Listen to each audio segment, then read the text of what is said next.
যা প্রয়োজন তা কিন্তু একটা সভ্য সমাজের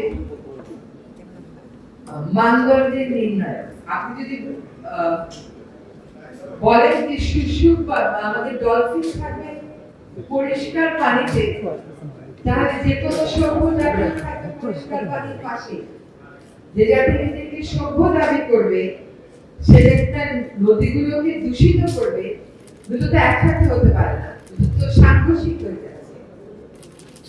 ফলে যখন আমার ডলফিনের সংখ্যা বাড়বে, তখন আমার বুঝতে হবে নদী দূষণে আমরা নিয়ন্ত্রণের দিক থেকে এগোচ্ছি। যখন আমার ডলফিনের সংখ্যা কমবে, তখন আমি বুঝবো যে আমার নদীগুলোকে আমি ঝুঁকিপূর্ণ করে ফেলছি।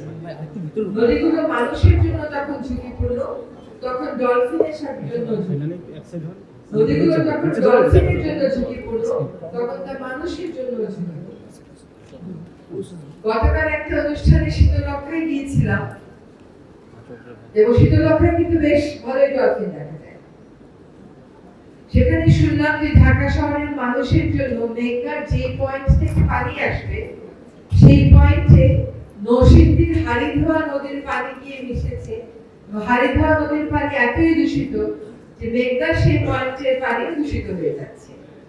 তো আমরা শীতলক্ষা থেকে একসময় ঢাকা শহরের মানুষের পানি আসতো, এখন ওখান থেকে আনতে পারি না বলে আমরা চলে যাচ্ছি মেঘনায়। শীতলক্ষা থেকে পানি আমরা খেতে পারি না, শীতলক্ষায় আসলে ডলফিন সেই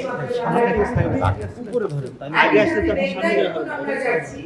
দেখা যাচ্ছে নদী দূষণ আমরা মেঘনা পর্যন্ত নিয়ে যাচ্ছি, যেহেতু আমাদের নদীগুলো ইন্টারকানেক্টেড। ফলে আমি যখন ডলফিনের বাঁচার কথা বলি, তখন আমি একই সাথে আমার নিজের বাঁচার কথাও ভাবি, যে আমার নদী না বাঁচলে তো আমি বাঁচবো, আমার নদী না বাঁচলে তো ডলফিন বাঁচবে না। অর্থাৎ আমাদের দুজনেরই বেঁচে থাকার জন্য একটা নির্ণায়ক রয়েছে, তা হচ্ছে নদীর পানিগুলোকে পরিষ্কার রাখা। তার সাথে মানুষের কিছু আচরণগত পরিবর্তন তো অবশ্যই আনতে হবে। আমি দায়িত্ব নেওয়ার পরে চেষ্টা করলাম যে মেছো বিড়াল নিয়ে একটা সচেতনতা তৈরি করতে। মেছো বিড়ালকে শুধুই আমরা মেছো বাঘ বলি, বাঘ বলে একটা ভীতির সঞ্চার করি, করে চরম ইনোসেন্ট একটা প্রাণীকে আমরা মেরে দিই। আমাদের এখন অবস্থা এমন যে মারি যে এটা লজ্জা বোধ করি না, মারি যে এটাকে ভিডিও রেকর্ড করে সোশ্যাল মিডিয়াতে দেয়। এই যে নিষ্ঠুরতা ছড়ানো, নিষ্ঠুরতা করা, এইটা তো এই সমাজের মূল্যবোধ ছিল না। এটা এই সমাজের একটা মূল্যবোধের পতনটাকেই দেখাচ্ছে। আমরা নিরীহ প্রাণীর প্রতি যদি এইরকম নিষ্ঠুর আচরণ করি, তাহলে আমাদের কেবলমাত্র যে নদীর পানি দূষণ করলে দূষণ প্রবাহের সমস্যার সমাধান হবে তা না, আমাদের কিন্তু একই সাথে আমাদের আচরণগত এবং মনস্তাত্ত্বিক পরিবর্তন আনতে হবে। আমরা যদি ক্ষমতা দেখানোর জন্য নিরীহ মেছো বিড়ালকে বেছে নিই, ক্ষমতা দেখানোর জন্য ডলফিনকে বেছে নিই, এদের অস্তিত্বের সাথে কিন্তু আবার আমাদের অস্তিত্ব সম্পৃক্ত।